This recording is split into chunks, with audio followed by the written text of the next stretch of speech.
Good morning, students. I am your Das sir, and once again I am in front of you along with the class 12th lecture. So बेटा, last class में हम लोग discuss कर रहे थे कि आपका करंट क्या होता है, उसके बाद आपको मैंने बताया मेन फ्री पाथ क्या होता है, मैंने आपको बताया रिलैक्सेशन टाइम क्या होता है। उम्मीद करता हूं कि वो लेक्चर आपको बहुत ही अच्छी तरीके से समझ में आया होगा। अगर नहीं समझ में आया तो एक बार और पीछे जाओ, चैनल में जाओ और उस वीडियो को एक बार फिर से देखो, तब जाकर के हम लोग आगे की चीजों को समझ पाएंगे। तो मेरे प्यारे बच्चों, आज मैं आपका दास सर आपके 12th फिजिक्स को और आगे लेकर के जा रहा हूं और आपका चैप्टर चल रहा है करंट इलेक्ट्रिसिटी। तो करंट इलेक्ट्रिसिटी में आपको जो नेक्स्ट टॉपिक मैं बताने जा रहा हूं वो टॉपिक होगा ड्रिफ्ट वेलोसिटी क्या होता है। Drift velocity, drift velocity. Sir ये ड्रिफ्ट वेलोसिटी क्या होता है? तो बेटा देखो, मैंने आपको बताया था कि थर्मल वेलोसिटी क्या होता है।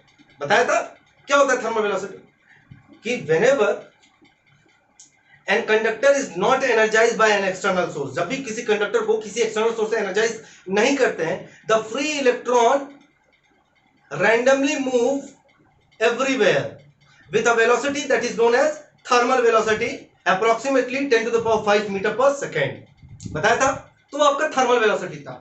जैसे ही किसी कंडक्टर को हम लोग एक्सटर्नल सोर्स से एनर्जी देते हैं, मतलब पोटेंशियल डिफरेंस देते हैं, तो पोटेंशियल डिफरेंस देने के वजह से बेटा वो इलेक्ट्रॉन एक वेलोसिटी गेन करता है ना, उसी वेलोसिटी को हम लोग कहते हैं ड्रिफ्ट वेलोसिटी। समझ में आ रही बात? देखो फिर से मैं बता रहा हूं कि मैंने इस तरह से एक डायग्राम बनाया था आपके लिए और ऐसे ऐसे करके पॉजिटिव चार्ज बताया था और बीच में एक इलेक्ट्रॉन बनाया था, सपोज कर लो। तो मैं कह रहा था कि दो पॉजिटिव चार्जेस, इलेक्ट्रॉन क्या करता है जब इसको एनर्जी नहीं देते हैं तो इधर उधर मोशन करता है, बार बार एक दूसरे से टकराता है ना। तो इसको हम लोग कहते हैं, उस वेलोसिटी को कहते हैं थर्मल वेलोसिटी। लेकिन जैसे ही हम लोग इसको एनर्जाइज करते हैं, तो V वोल्ट से अगर एनर्जाइज करते हैं, तो ये इलेक्ट्रॉन एक पर्टिकुलर वेलोसिटी से approximately 10 to the power -4 metre per second की वेलोसिटी गेन करता है, लगभग गेन करता है। तो इसी वेलोसिटी से, जिस वेलोसिटी से इलेक्ट्रॉन आगे एक पर्टिकुलर डायरेक्शन में मोशन करता है, the velocity by which a electron moves in a particular direction, this velocity is known as drift velocity। this velocity is known as drift velocity। समझ में आई बात? बहुत सिंपल है बेटा, बहुत आसान है। मैंने आपको बताया था कि थर्मल वेलोसिटी के बाद अगर हम लोग थोड़ी सी एनर्जी उसे दे देते हैं तो वो एक वेलोसिटी गेन कर लेता है। उस वेलोसिटी को अब हम कह रहे हैं कि उस वेलोसिटी को ड्रिफ्ट वेलोसिटी कहते हैं। क्लियर है? तो लिखते हैं यहां पे बेटा, when an conductor is energized by an external source called battery, से बैटरी, सपोज कर लो कि battery, then due to this potential difference the electron gain a small velocity in a particular direction,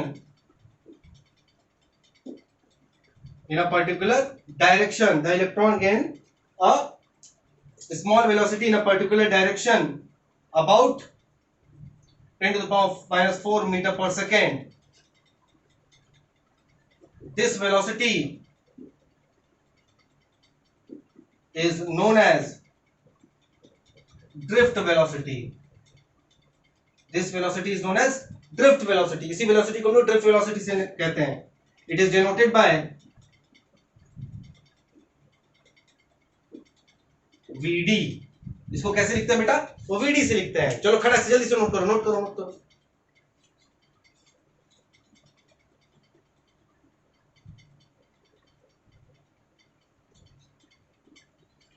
चलो बेटा, उम्मीद करते हैं कि आपने इसे नोट डाउन किया होगा। अब जो हमारा टॉपिक होगा बेटा वो relation between current and drift velocity होगा बेटा। मोस्ट इंपॉर्टेंट टॉपिक है, मोस्ट इंपॉर्टेंट टॉपिक है बेटा। 12th फिजिक्स के लिए मोस्ट इंपॉर्टेंट है, बोर्ड्स के लिए। अब चाहे वो आईसीएसई बोर्ड हो, चाहे वो सीबीएसई बोर्ड हो, चाहे वो यूपी बोर्ड हो, कोई भी बोर्ड हो बेटा, झारखंड बोर्ड हो, गुजरात बोर्ड हो, कोई भी बोर्ड हो, स्टेट्स बोर्ड हो या फिर आपका सेंट्रल बोर्ड हो, कोई भी बोर्ड हो, इंपॉर्टेंट है। Relation between drift velocity and electric current. Topic क्या है बेटा? Relation between drift velocity and electric current. तो चलो ठीक है, एक डायग्राम बना लेते हैं यहां पर खटाक से, जल्दी से डायग्राम बना लेते हैं। चलो, और यहां पर इलेक्ट्रॉन्स बना देते हैं बेटा,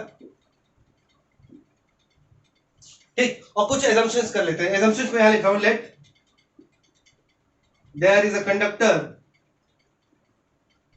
there is a conductor in which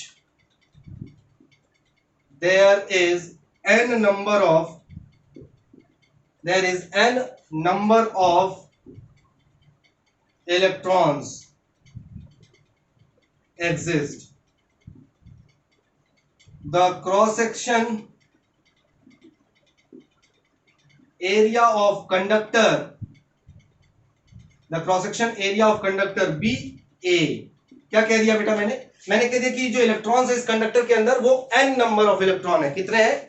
n number of electron है। और इसका जो ये वाला क्रॉस सेक्शन एरिया है वो बेटा कैपिटल ए है। क्या है? कैपिटल ए है। हाँ चलो ठीक है, तो अभी नोट डाउन करना, अभी मैं हट जाऊंगा तो तब नोट डाउन करना, फिलहाल आप समझ लो कॉन्सेप्ट को। देन अब यहां लिख रहा हूं, then current in the conductor, current in the conductor I equal to क्या हो जाता है बेटा? Q बाई टी हो जाता है। I equal to Q by T. इसको इक्वेशन नंबर 1 बना लो। समझ में आई बात? चलो ठीक है। Now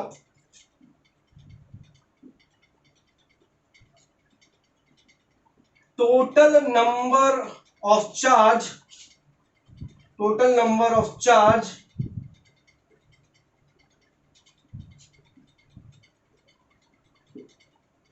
passing through per unit volume, passing through per unit volume of conductor। मुझे क्या निकालना है बेटा? मुझे निकालना है now total number of charge, total number of charge निकालना है, यानी कि क्यू निकाल लेंगे बेटा, क्यू की वैल्यू निकाल के इसी इक्वेशन में रख देंगे, क्यू निकालना है हमें। तो now total number of charge passing through पर यूनिट वॉल्यूम ऑफ कंडक्टर, इस कंडक्टर के पर यूनिट वॉल्यूम से टोटल नंबर ऑफ चार्ज कितना निकल रहा है, टोटल नंबर ऑफ पर unit volume for T second, for T second, T second में पर यूनिट वॉल्यूम से कितना नंबर ऑफ चार्ज निकल रहा है। कैसे निकालेंगे जरा सा ध्यान से देखो। Total charge equal to Q equal to total number of electron. बेटा जितने चार्ज होंगे तो जितने नंबर ऑफ इलेक्ट्रॉन होंगे वही तो चार्ज होगा। तो total number of electron into volume ना, क्योंकि मैंने बोला था per unit volume, volume into time, volume. चलो केवल वॉल्यूम। क्या लिखा बेटा मैंने? Q equal to number of electron into volume. अभी देखना अपने आप टाइम आ जाएगा, वॉल्यूम के फॉर्मूला में अपने आप टाइम आ जाएगा। तो Q इक्वल टू N क्या है? नंबर ऑफ इलेक्ट्रॉन है। E क्या है? Charge on electron. तो total number of charge of electron Ne। लेकिन ये कितने वॉल्यूम से निकल रहा है? कितने वॉल्यूम से निकल रहा है? तो बेटा देखो, into area, area into velocity, यानी कि drift velocity, area into drift velocity into time. अब देखो area into drift velocity into time मिलकर के वॉल्यूम हो जाएगा। कैसे? देखो जरा सा, since area into velocity, area into drift velocity यानी कि VD into T equal to volume capital V. क्यों? देखो जरा, एरिया का यूनिट क्या होता है बेटा? Metre square. एरिया का unit metre square into drift velocity का मीटर पर सेकेंड और टाइम का सेकेंड, सेकेंड से सेकेंड कट गया, metre square into metre, metre cube होता है कि नहीं वॉल्यूम? मीटर क्यूब मतलब वॉल्यूम होता है कि नहीं होता बेटा? अरे हाँ बोलो तो। यस, तो मीटर क्यूब मिल गया वॉल्यूम, यानी कि at the place of volume, volume की जगह पे हम लोग लिख सकते हैं क्या? AVDT। क्या लिख सकते हैं? AVDT। चलो गुड।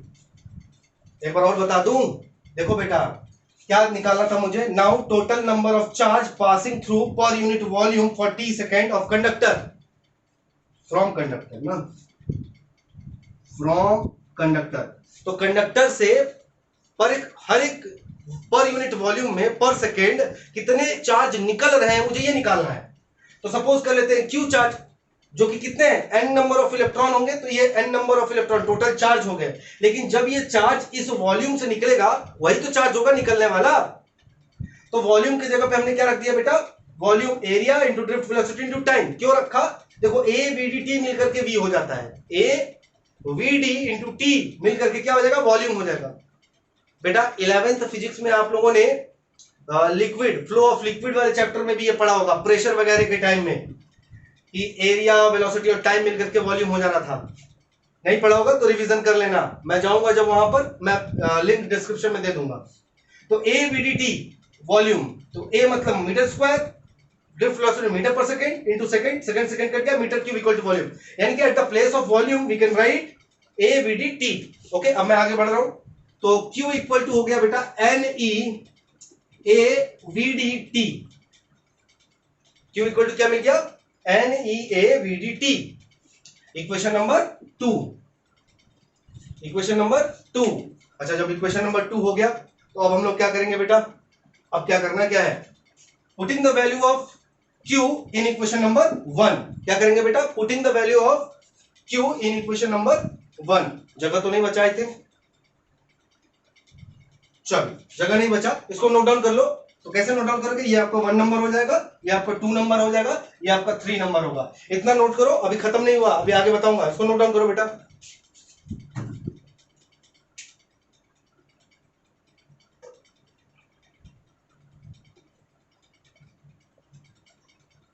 चलो बेटा, उम्मीद करते हैं कि नोट डाउन कर लिया होगा। पॉज करके नोट कर लेना बेटा, कोई बड़ी बात नहीं है, कोई बड़ा इशू नहीं है इसमें। तो ये लो, इतना मैंने डिलीट इरेज कर दिया। और अभी अब मैं बात करने जा रहा हूं बेटा क्या? नाउ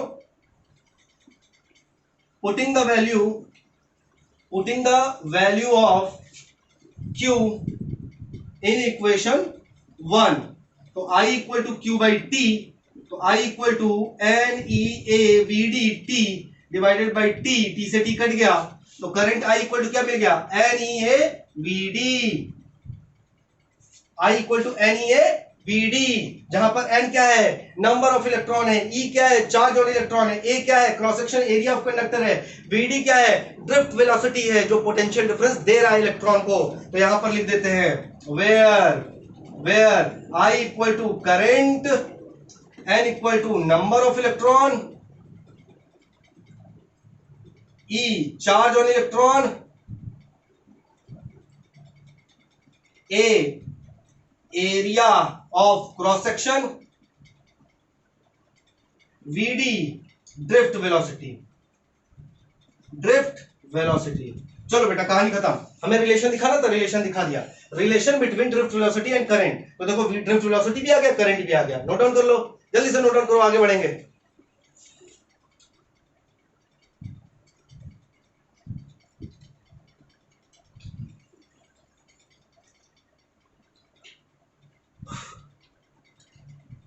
चलो बेटा, उम्मीद करते हैं कि नोट डाउन कर लिया होगा आप लोगों ने। अब मैं इरेज कर रहा हूं इसे।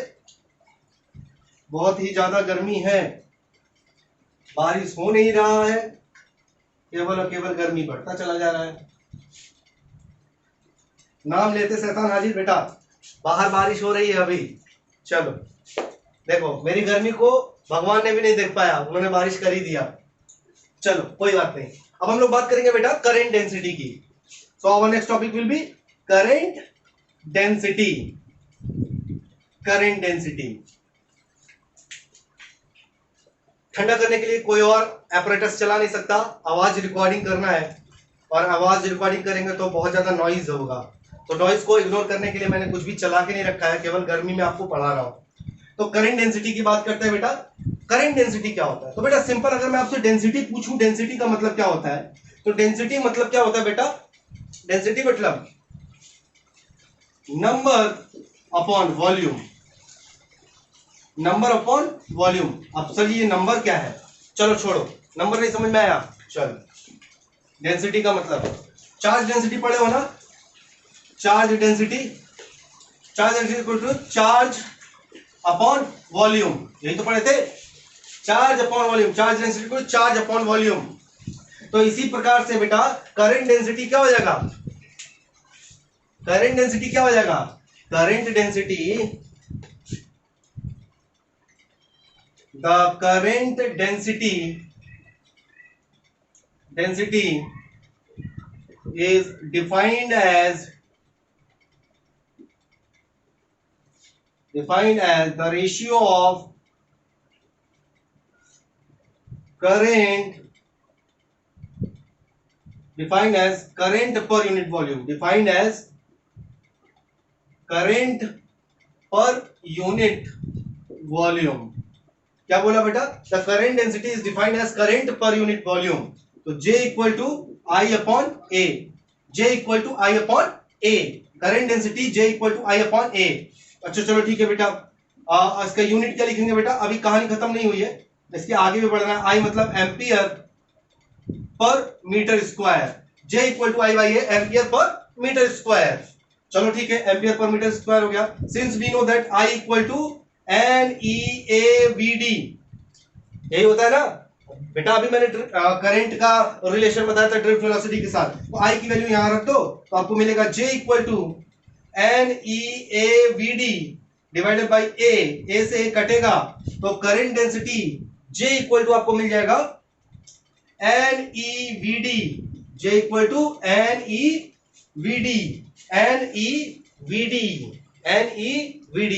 क्या डेफिनेशन होगा बेटा, current density, the current density is defined as current per unit volume, current per unit volume. तो J equal to I by A, ampere per metre square, I equal to NEAVD and J equal to NEAVD upon A, क्योंकि I की value था, I value substitute कर दिया, A से A cut गया तो current density J equal to NEVD मिल जाएगा आपको। क्लियर है, चलो ठीक है बेटा, नोट डाउन करो, नेक्स्ट टॉपिक पे जाते हैं।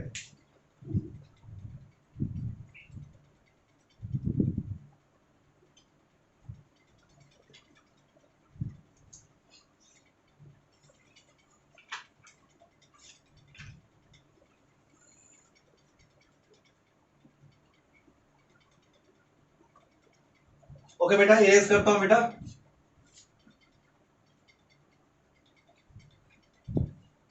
देखो बेटा, छोटी छोटी डेफिनेशंस है लेकिन बहुत ज्यादा इंपॉर्टेंट है आपके लिए, ठीक है। तो अभी मैंने करंट डेंसिटी बताया, फिर मैंने ड्रिफ्ट वेलोसिटी बताई, ये सारे इंपॉर्टेंट टॉपिक्स हैं, और अभी भी जो बताने जा रहा हूं वो भी इंपॉर्टेंट है। तो आपका टॉपिक होगा मोबिलिटी, मोबिलिटी है ना।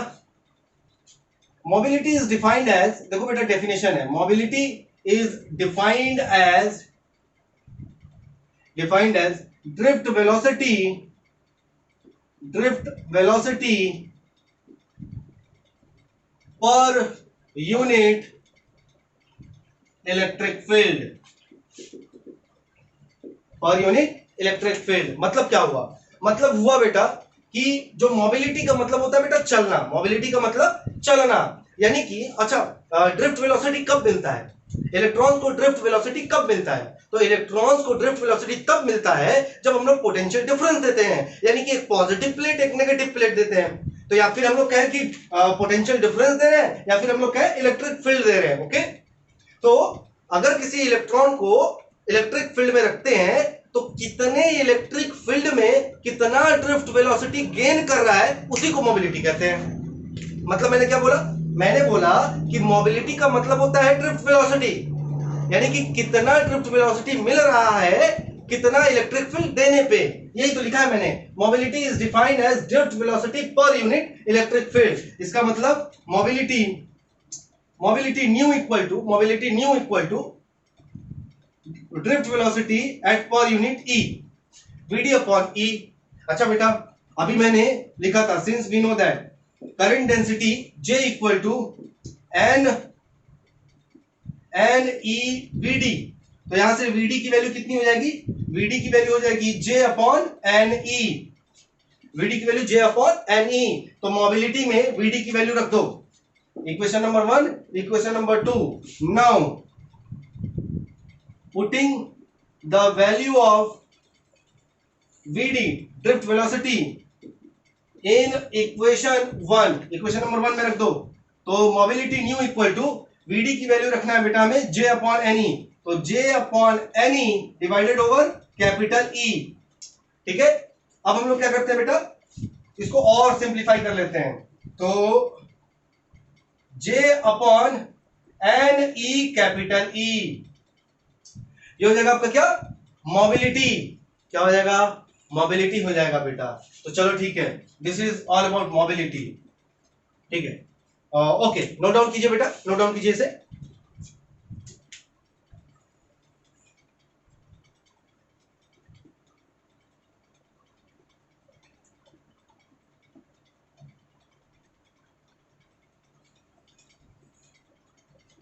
ओके बेटा, उम्मीद करता हूं समझ में आया होगा। देखो बेटा, मोबिलिटी कुछ है नहीं, किस ड्रिफ्ट वेलोसिटी में, यानी कि कितना इलेक्ट्रिक फील्ड देने पर उसके ड्रिफ्ट वेलोसिटी कितना मिल रहा है, वही है आपका मोबिलिटी। ठीक है, इरेज कर रहा हूं बेटा।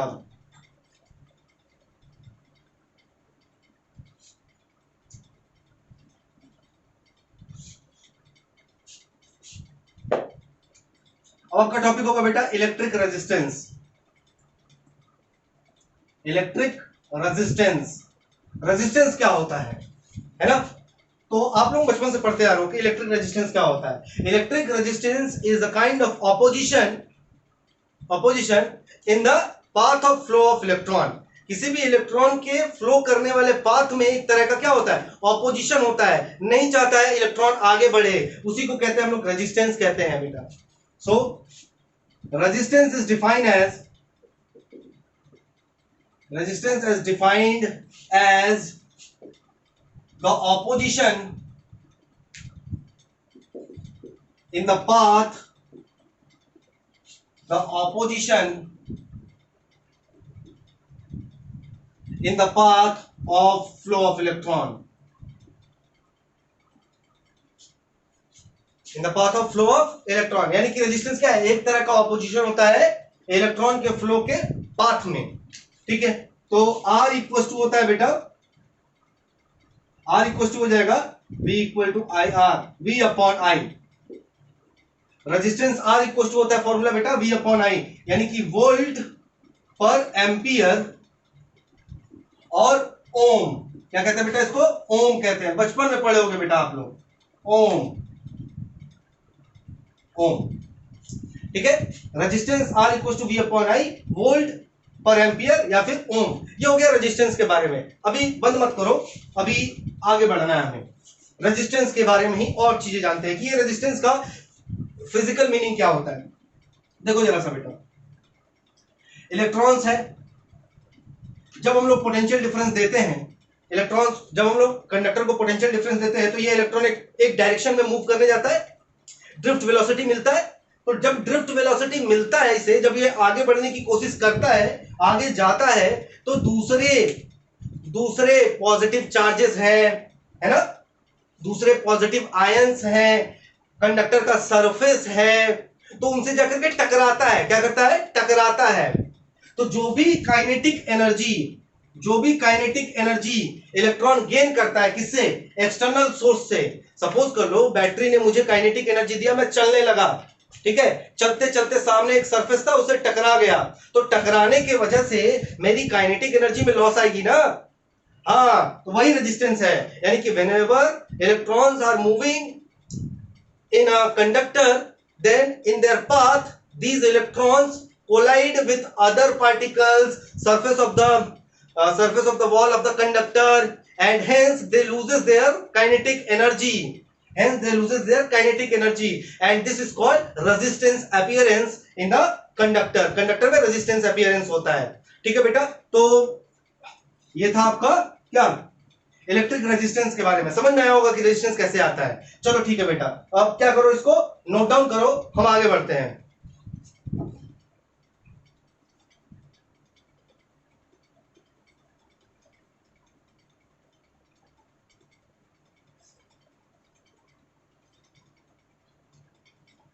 ओके बेटा, इरेज कर रहा हूं। अब हमारा नेक्स्ट टॉपिक होगा, रेजिस्टेंस तो हो गया, अब होगा हमारा कंडक्टेंस, इलेक्ट्रिकल कंडक्टेंस।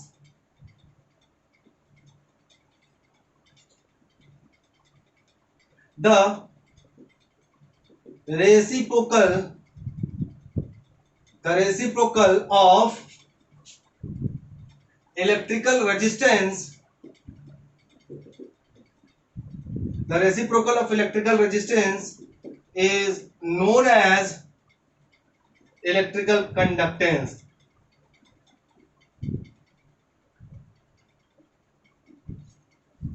रेजिस्टेंस के उल्टे को, रेजिस्टेंस का उल्टा, रेसिप्रोकल को हम लोग क्या कहते हैं? इलेक्ट्रिक कंडक्टेंस कहते हैं। यानी कि इलेक्ट्रिक कंडक्टेंस, क्या नाम दे दें इसको? चलो लिख ही दे रहे हैं, electrical conductance equal to 1 upon resistance. Electrical conductance equal to 1 upon resistance. तो इसका यूनिट क्या हो जाएगा बेटा?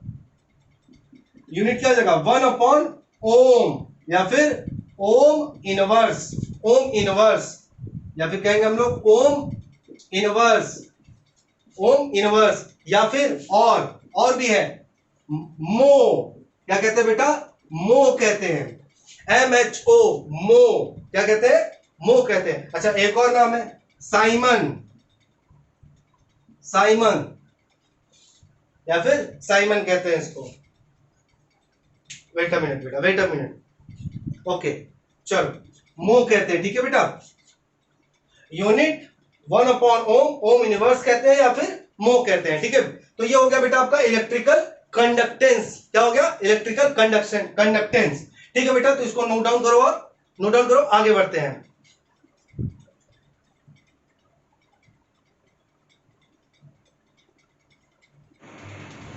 ओके बेटा, उम्मीद करता है कि आप लोगों ने लास्ट टॉपिक को नोट डाउन किया होगा। और अब जो हमारे पास टॉपिक है वो one of the most important topic है आपके पूरे 12th के पूरे फिजिक्स में। यानी कि पूरे के पूरे फिजिक्स में सबसे ज्यादा इंपॉर्टेंट टॉपिक, अगर इंपॉर्टेंट टॉपिक का लिस्ट बनाया जाए तो उसमें ये दूसरे या तीसरे स्थान पर होगा। यानी कि this topic is very important. So आपका टॉपिक का नाम है बेटा ओम्स लॉ। Ohm's law. आप तो कहोगे सर ये तो हम लोग 10th में भी पढ़े हैं। हाँ बेटा पढ़े हो, लेकिन अभी देखना बहुत खतरनाक होने वाला है ये। ओम्स लॉ तो आपने पढ़ा है, लेकिन इसका डेरिवेशन पढ़ा है? V equal to I R तो आपने पढ़ा है, लेकिन इसका मतलब क्या है, इसकी डेरिवेशन कैसे हुई है, ये सब देखोगे। चलो वो दिखाते हैं। तो सबसे पहले हम लोग ओम्स लॉ को समझेंगे बेटा। तो the Ohm's law given by a German scientist,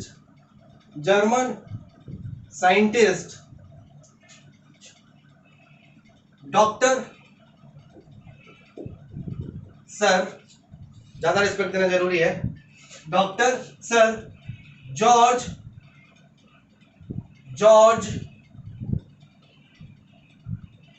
Simon Ohm in 1826। देखो बेटा, मैंने यहां पर हिस्ट्री थोड़ा सा लिखा हुआ है। The Ohm's law given by a German scientist, एक जर्मन साइंटिस्ट के द्वारा, डॉक्टर सर जॉर्ज साइमन ओम। उनका नाम क्या था? Sir George Simon Ohm in 1826। 1826 में दिया गया था। अकॉर्डिंग टू ओम्स लॉ, अब यहां पर बेटा मैं ओम्स लॉ का डेफिनेशन लिखने जा रहा हूं, ठीक है, कि उन्होंने कहा क्या था, स्टेटमेंट क्या था। If the physical state, bracket में like, if the physical state like temperature, cross section area, length of the conductor, bracket 1, of the conductor remains unchanged, then the ratio of voltage and current remains unchanged. देखो बेटा कितना interesting चीज उन्होंने कहा, ध्यान से देखोगे तो सब समझ में आएगा, ध्यान से समझना, मैं आपको समझाता हूं। If the physical state like temperature, cross section area, length, जैसे कि किसी भी कंडक्टर का टेम्परेचर कांस्टेंट कर दो, यानी कि उसका टेम्परेचर नहीं बढ़ाना चाहिए, वायर का लेंथ जो है वो नहीं बढ़ाना चाहिए या घटना चाहिए, वायर का जो क्रॉस सेक्शन एरिया है वो भी सेम रहना चाहिए, और अगर इन फिजिकल स्टेट्स को आप लोग सेम रखते हो, देन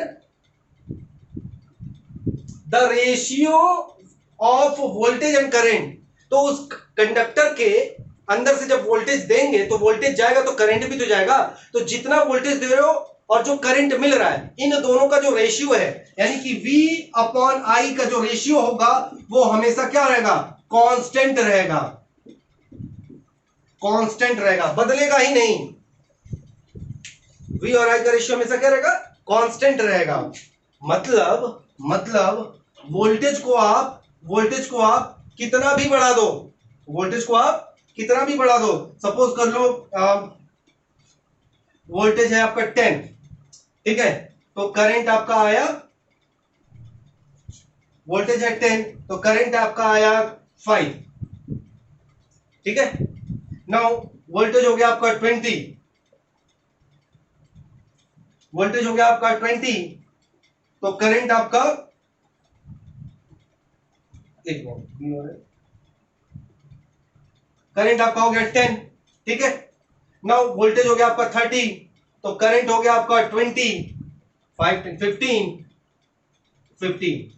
तो आप देख रहे हो बेटा कि जैसे जैसे वोल्टेज इंक्रीज हो रहा है और करंट भी आपका क्या हो जा रहा है, इंक्रीज हो जा रहा है, और इन दोनों का जो रेशियो है वो हमेशा क्या रहेगा, कांस्टेंट रहेगा। जरा सा देखो, 10/5 2, 10/5 2, 10/20 2, 15/30 2, हमेशा क्या आ रहा है, 2 आ रहा है।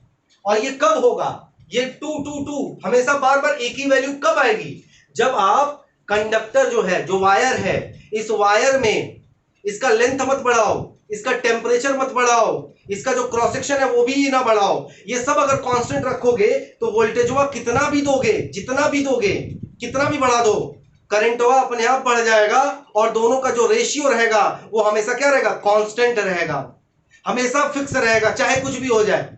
इतिहास बदल जाएगा अगर ऐसा नहीं होगा तो, समझ रहे हो बात को। क्या कहा इन्होंने, तो ओम ने कहा बेटा, the Ohm's law was given by the sir German scientist doctor sir John Simon Ohm in 1826 में दिया गया। According to Ohm's law, if the physical state like temperature, cross section area, length, इन तीनों को कांस्टेंट रखते हैं of the conductor, किसी conductor का, then the ratio of voltage and current, voltage और करंट का जो रेशियो आएगा, that will always remains unchange, हमेशा कांस्टेंट रहेगा। यानी कि V चाहे जितना भी बढ़ा दो, करंट बढ़ करके V बढ़ा रहे हो, करंट अपने आप बढ़ जाएगा, और दोनों का जो रेशियो है वो हमेशा कांस्टेंट ही रहेगा, दोनों का जो रेशियो हमेशा कांस्टेंट ही रहेगा। यानी कि जो कांस्टेंट जो रेशियो आ रहा है वो हमेशा कभी बदलेगा नहीं। कब नहीं बदलेगा, जब इसका length, cross section area, temperature को कांस्टेंट कर दोगे। समझ में आ रही बात, अभी आपको समझ में आएगा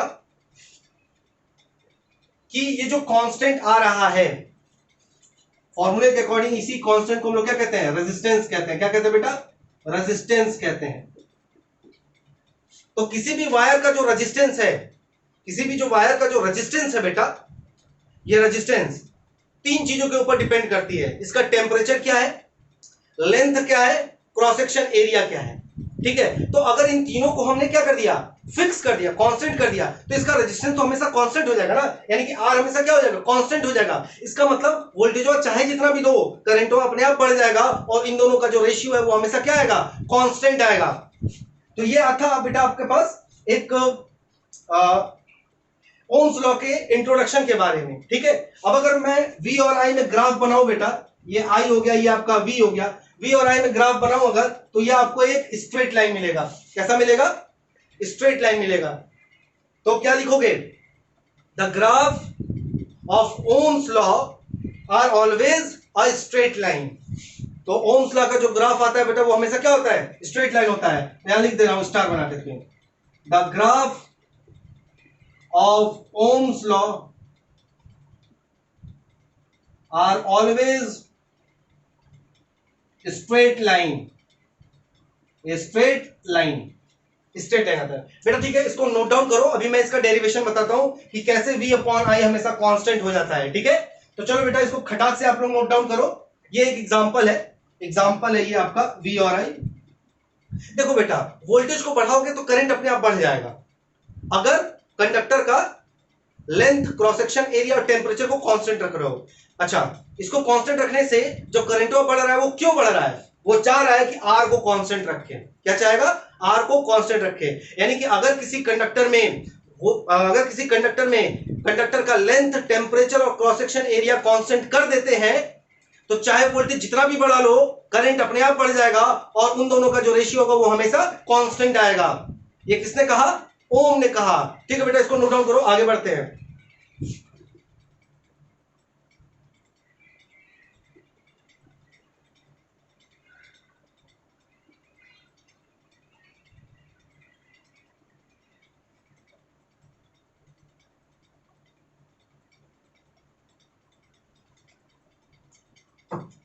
ओके बेटा, उम्मीद करते हैं कि नोट डाउन कर लिया होगा आपने।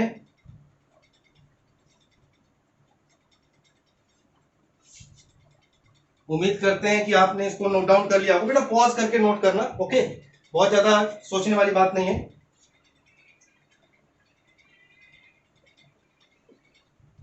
Derivation of Ohm's law, derivation of Ohm's law on the basis of drift velocity. क्या है बेटा? ओम्स लॉ के डेरिवेशन करने जा रहे हैं। क्या करने जा रहे हैं? ओम्स लॉ के डेरिवेशन करने जा रहे हैं। किसके बेसिस पे? ड्रिफ्ट वेलोसिटी के बेसिस पे। तो चलो सबसे पहले, एज वी नो दैट, बेटा यहां से किनारे से लिखता हूं, भले मैं नहीं दिखूंगा, आपको ये बोर्ड में दिखेगा। as we know that current I equal to NEA VD। ये तो पढ़ा है ना आप लोगों ने? अभी मैंने बताया था करंट और ड्रिफ्ट वेलोसिटी में रिलेशन, तो I equal to NEA VD। Okay, चलो ठीक है। तो जब I equal to NEA VD होता है, now from the formula of potential gradient, तो पोटेंशियल ग्रेडियंट का फॉर्मूला याद है बेटा? E equal to V by D, यही तो होता था ना। तो यहां पर D ना लेकर के बेटा मैं L ले रहा हूं, और V क्या था? कैपिटल V लिख लो क्योंकि ये वोल्टेज है। तो E equal to V upon L, यहां लिख दे रहा हूं, where V equal to voltage, L equal to length of the wire, wire का लेंथ। ठीक है, okay. Now F equal to क्या होता था फॉर्मूला बेटा? F का फॉर्मूला क्या होता था? QE। F equal to QE पढ़े हो ना बेटा? इलेक्ट्रोस्टैटिक में मैंने पढ़ाया था आपको। तो यहां पर Q ना लेकर के मैं इलेक्ट्रॉन ले रहा हूं, मैं एक इलेक्ट्रॉन की बात करूंगा। तो F equal to E into E। Okay, so F की वैल्यू कितनी आ गई? E तो E है बेटा, कैपिटल E, यहां से V by L। Equation number 2। यहां तक समझ में आई बात? अब इधर मैं सामने आ जाऊं, अब समझ में आएगा आपको। देखो बेटा, हम जानते थे कि I equal to NEAVD formula होता है, इक्वेशन नंबर 1 बना दिया। अब हमें पता है कि पोटेंशियल ग्रेडियंट का फॉर्मूला होता है E equal to V by D, मैंने आपको पढ़ाया था। मतलब बेटा कि वोल्टेज के डिस्टेंस के साथ साथ, पोजीशन के साथ साथ वोल्टेज कैसे चेंज हो रहा है। नहीं याद आ रहा है तो मेरा video lecture potential gradient by Das sir, potential gradient by Das sir लिख करके सर्च करोगे, मिल जाएगा, पर्टिकुलर टॉपिक देख लेना। तो E equal to V by L formula यहां पर मैंने यूज कर दिया क्योंकि L यहां पर लेंथ ऑफ द कंडक्टर है। Now F equal to E, E यहां पर क्यों लिया, स्मॉल e क्यों लिया? क्योंकि मुझे एक इलेक्ट्रॉन की बात करनी है। तो E into E, F equal to E into V by L हो गया। ओके, यहां तक करने के बाद बेटा अब मैं फिर से छुप रहा हूं और आगे बढ़ रहा हूं। Since we know that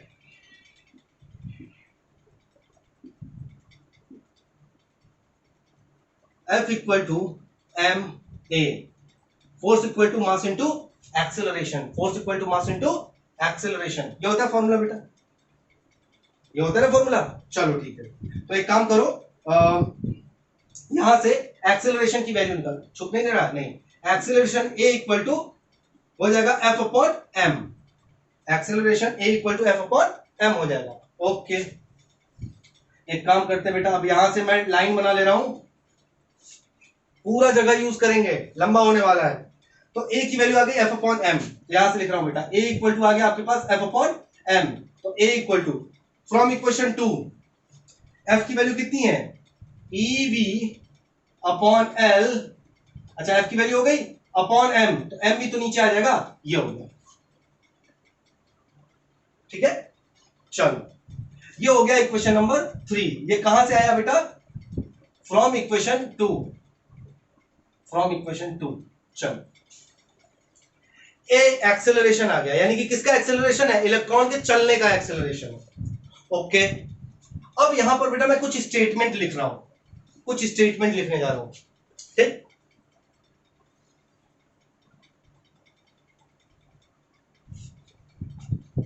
now if u1 be the thermal velocity, अगर u1 एक थर्मल वेलोसिटी है, मतलब आपको पता है ना थर्मल वेलोसिटी कब होता है, जब हम लोग पोटेंशियल नहीं देते हैं, वोल्टेज नहीं देते हैं। तो u1 be the thermal velocity when there is no potential difference,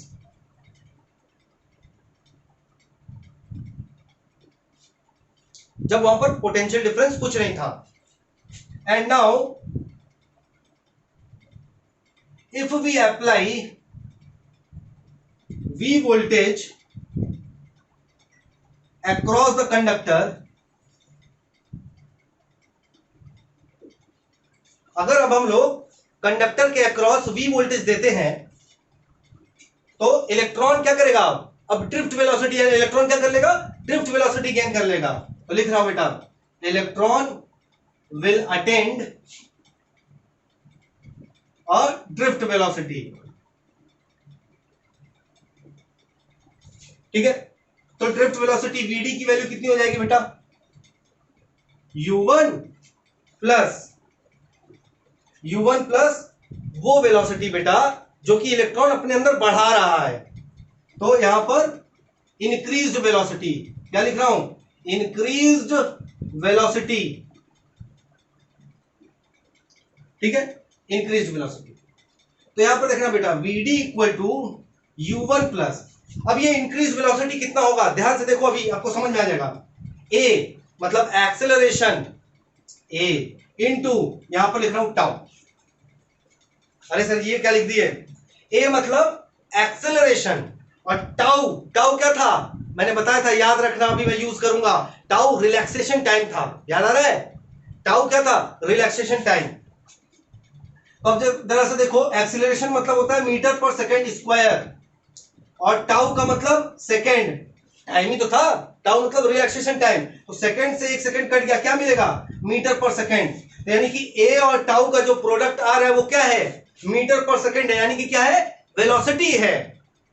ए और टाउ का जो प्रोडक्ट है वो क्या है, वेलोसिटी है। तो ए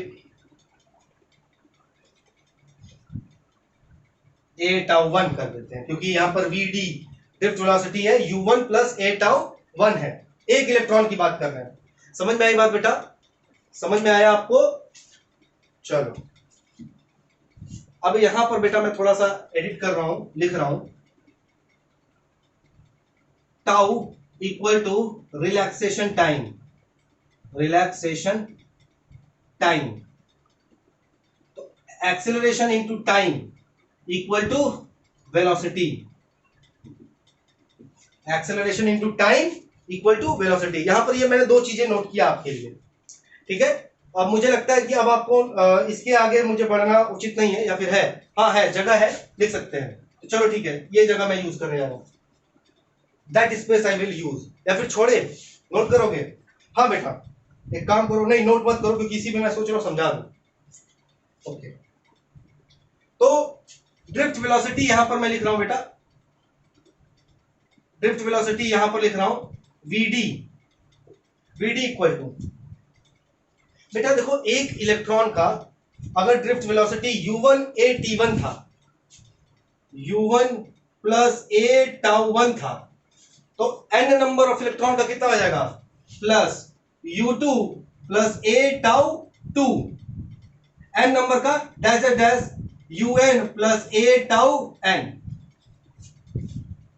नहीं दिख रहा है, नहीं दिख रहा है। एक काम करो बेटा, चलो नोट डाउन करो, यहां से नोट डाउन करना स्टार्ट करो, यहां तक नोट डाउन करो, ठीक है, नोट डाउन करो, मैं वेट कर रहा हूं।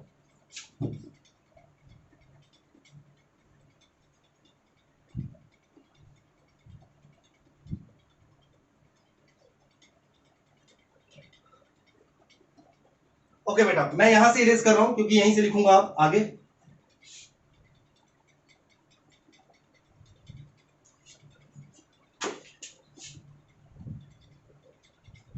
देखो बेटा जरा सा,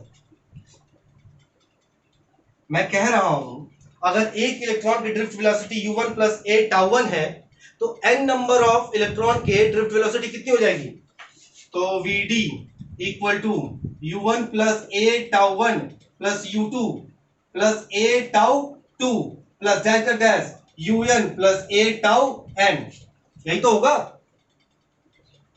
बेटा, अपॉन n, कितने नंबर ऑफ इलेक्ट्रॉन, जितने नंबर ऑफ इलेक्ट्रॉन होगा वही तो ड्रिफ्ट वेलोसिटी होगी इसकी। चलो अब मैं कर रहा हूं vd इक्वल टू, बेटा u1 u2 un को एक साथ कर लो, u1 plus u2 plus plus dash dash un upon n, एक साथ कर लो, u1 u2 un को एक साथ कर लो divide by n, plus a common कर लो, tau1 tau2 plus dash dash dash tau n divided by n, एक साथ कर लो, ठीक है। अच्छा देखो बेटा u1 plus u2 plus un upon n, ये क्या था, जीरो था, क्योंकि किसी भी मेटालिक कंडक्टर में थर्मल वेलोसिटी क्या होती है, मीन थर्मल वेलोसिटी क्या होती है, जीरो होती है, मैंने बताया था एवरेज थर्मल वेलोसिटी जीरो होती है कंडक्टर्स में, तो यहां पर क्या हो जाएगा, जीरो हो जाएगा, यानी कि vd equal to zero plus a tau1 tau2 plus tau n, इसको लिख देते हैं टाउ, डायरेक्ट लिख देते हैं क्या, टाउ, यानी कि ड्रिफ्ट वेलोसिटी की वैल्यू कितनी आ गई बेटा, a इंटू टाउ आ गया, क्लियर है, a इंटू टाउ आ गया। अच्छा ये जीरो क्यों हो गया, for metals average thermal velocity is zero, average thermal velocity is zero. चलो ठीक है, तो vd की वैल्यू मिल गई a इंटू टाउ। अब देखो जरा से बेटा a की वैल्यू यहां पर कितनी थी, ev upon lm। Now from equation 3, third वाले इक्वेशन से a की वैल्यू यहां रख दो, तो vd इक्वल टू a की value ev upon lm into tau, ठीक है, ओके, ये बना लो इक्वेशन नंबर 4, इक्वेशन नंबर 4 बन गया। नाउ फ्रॉम इक्वेशन नंबर 1, पहला वाला इक्वेशन अगर कॉपी में नोट डाउन किए हो तो देखो कॉपी में क्या है, I equal to N E A V d, यही तो था पहला वाला equation, I equal to N E A V d. चलो ठीक है, अब वी डी की वैल्यू उठा करके इसमें रख दो। नाउ फ्रॉम इक्वेशन 1, तो I की वैल्यू कितनी आ गई, I की वैल्यू आपके पास आएगी, n तो n है बेटा, E तो E है आपके पास, A तो A है आपके पास, ओके। VD की जगह पे आपको रखना है E into capital V upon LM into tau,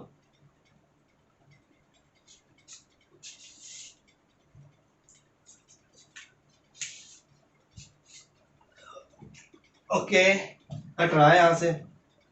तो from equation number 1 I equal to n a we d, तो ये भी आप लोगों ने नोट किया होगा बेटा, मुझे पता है आप लोगों ने नोट किया, तो मैं इसको भी इरेज कर रहा हूं यहां पे, और ये वाला भी इरेज कर रहा हूं। क्या बताऊं, बहुत लंबा है बेटा, ये बहुत पेशेंस के साथ समझना पड़ेगा। तो देखो बेटा I इक्वल टू मिला आपको n a we d, v d की वैल्यू क्या थी आपके पास, ईवी अपॉन एलएम, तो आई की वैल्यू क्या मिलेगी, N E A into EV upon LM into tau.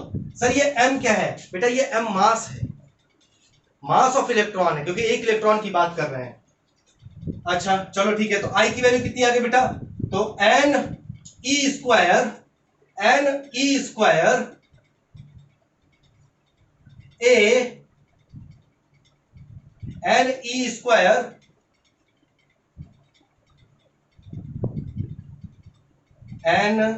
E square tau upon M into A upon L,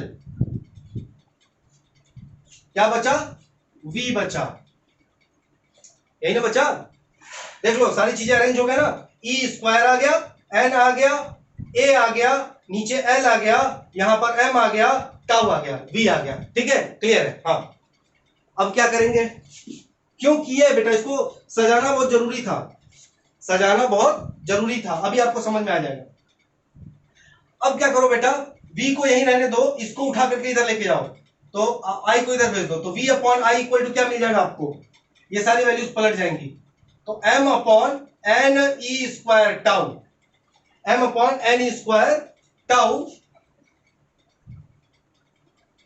l upon A, ठीक है। चलो अब देखो जरा सा बेटा, m mass of electron constant, n number of electron क्या होता है, कांस्टेंट होता है, charge on electron E square क्या होगा, कांस्टेंट होगा। अच्छा रिलैक्सेशन टाइम क्या होगा, कांस्टेंट होगा। लेंथ ऑफ द कंडक्टर का लेंथ हम लोगों ने पहले ही कांस्टेंट कर दिया, क्योंकि हमने बोला था लेंथ नहीं बढ़ाना है, तो L क्या आ गया, कांस्टेंट हो गया। क्रॉस सेक्शन एरिया A क्या हो गया, कांस्टेंट हो गया, A को भी हम लोगों ने इंक्रीज नहीं किया, यहां लिख देता हूं, A equal to also constant. तो बेटा जब m mass of electron constant है, n number of electron constant है, E charge on electron constant है, टाउ रिलैक्सेशन टाइम कांस्टेंट है, L length of the conductor constant है, A कांस्टेंट है, तो ये पूरा का पूरा क्या हो गया, कांस्टेंट हो गया। इसका मतलब सो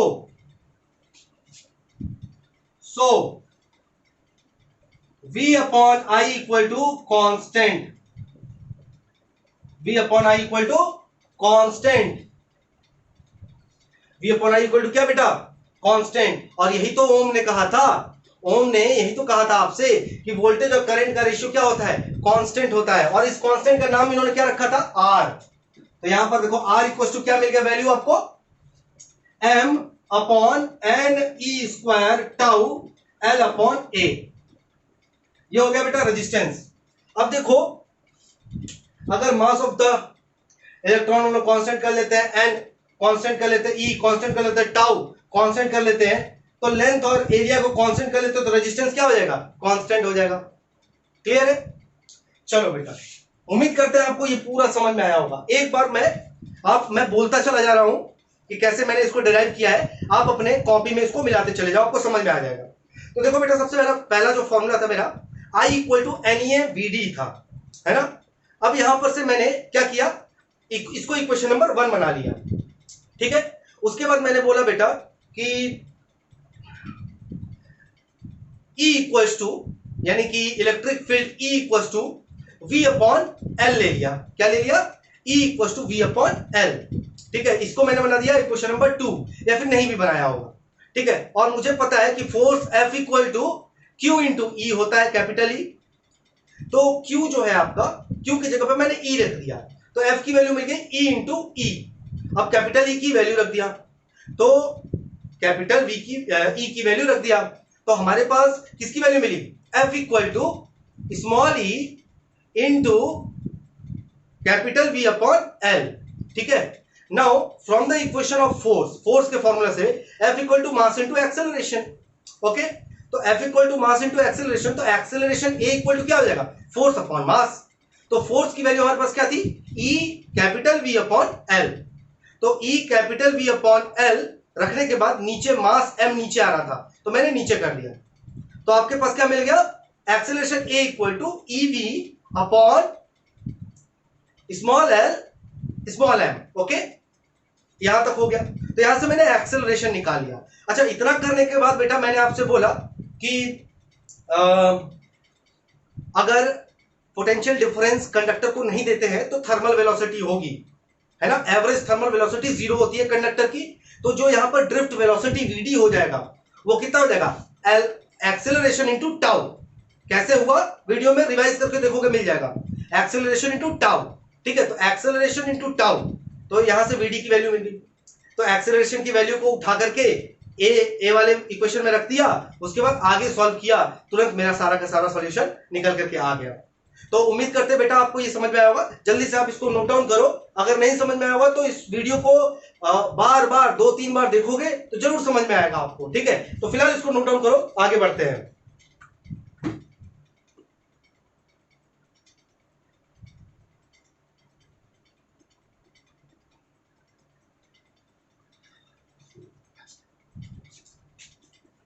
ओके मेरे प्यारे बच्चों, काफी ज्यादा टाइम हो गया, अप्रोक्सीमेटली 50 मिनट हो गए। मैं कंटिन्यूअसली आपको लेक्चर दिए जा रहा हूं, तो आज के लिए इतना काफी है। उम्मीद करता हूं कि आपको ये सारी चीजें समझ में आई होगी। और इसी के साथ मैं आपसे बाय बोलता हूं। अपना ध्यान रखना। मेरे चैनल कॉमर्स गुरु क्लासेस और साइंस गुरु क्लासेस को लाइक, शेयर और सब्सक्राइब जरूर करना, और बेल आइकन भी जरूर दबा दो बेटा। मेरा जितने भी वीडियोस आएंगे आप उसको पहले ही देख पाओगे, ठीक है। अपना ध्यान रखना, कोविड-19 से बचे रहना और घर में रहना। Stay healthy, stay safe, take care, bye bye.